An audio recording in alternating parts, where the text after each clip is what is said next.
Welcome back sa aking channel. Fans ng future love team na Angel sumisigaw at nagwawala na at hinihiling sa GMA na pagsamahin na sa proyekto si Jillian Ward at Eman Bacosa. Fans ng Angel ayaw ng paawat, panuurin at pakinggan ang buong detalye.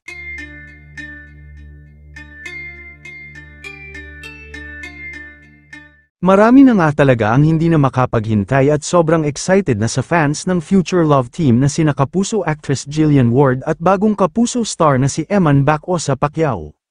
Magmula kasi ng aminin ni Eman sa publiko na ultimate crush niya si Jillian Ward ay tila hindi na nga matapos-tapos ang kilig ng mga netizens. Lalo na nang mag-respond si Jillian sa mga pag-amin ni Eman kung saan ay nakaramdam ito ng saya at kilig sa anak ng pambansang kamao, at nang sabihin nito na sana ay magkita sila soon.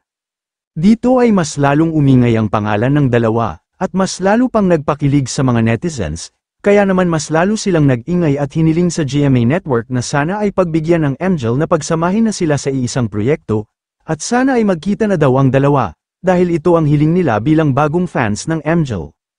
Kaya naman madalas na komento at sigaw nila sa social media, GMA baka naman, sana naman ay pagbigyan nyo na ang hiling namin na mapabilis ang pagkikita ng dalawa at soon ay makagawa sila ng proyekto na magkasama. Dahil para sa netizens ay perfect chemistry ang dalawa, at mukhang bagay na bagay pa.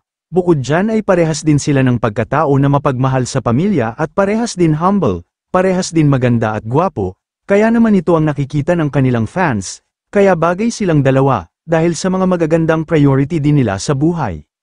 At kung titignan naman ang comment section sa Facebook page ni Jillian sa mga video post nito, ay madalas nilang ikomento ang pangalan ni Eman, na mas lalong nagpapakilig sa marami, na talaga nga naman gustong-gusto nila si Jillian para kay Eman.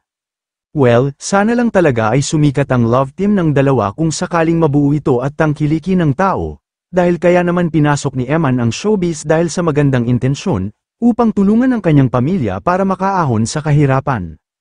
Ito rin ang nagbukas ng puso ng mga GMA boss upang ma-inspire kay Eman, dahil sa magandang hangarin nito, kaya naman sila na ang lumapit kay Eman, upang gawin nilang bagong talent, dahil nakikita rin nila na may potensyal ito, bukod dyan ay may mabuti itong kalooban, na lubos na makaka-inspire sa karamihan, kaya sana ay huwag magsawa ang fans ni Eman Bacosa na suportahan siya upang maabot nito ang kanyang pangarap para sa kanyang pamilya.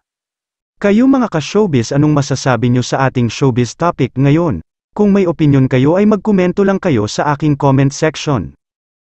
At syempre kung bago pa lang kayo sa aking channel ay mag-subscribe na kayo para lagi kayong updated sa mga showbiz trends na ina-upload ko. Maraming salamat po.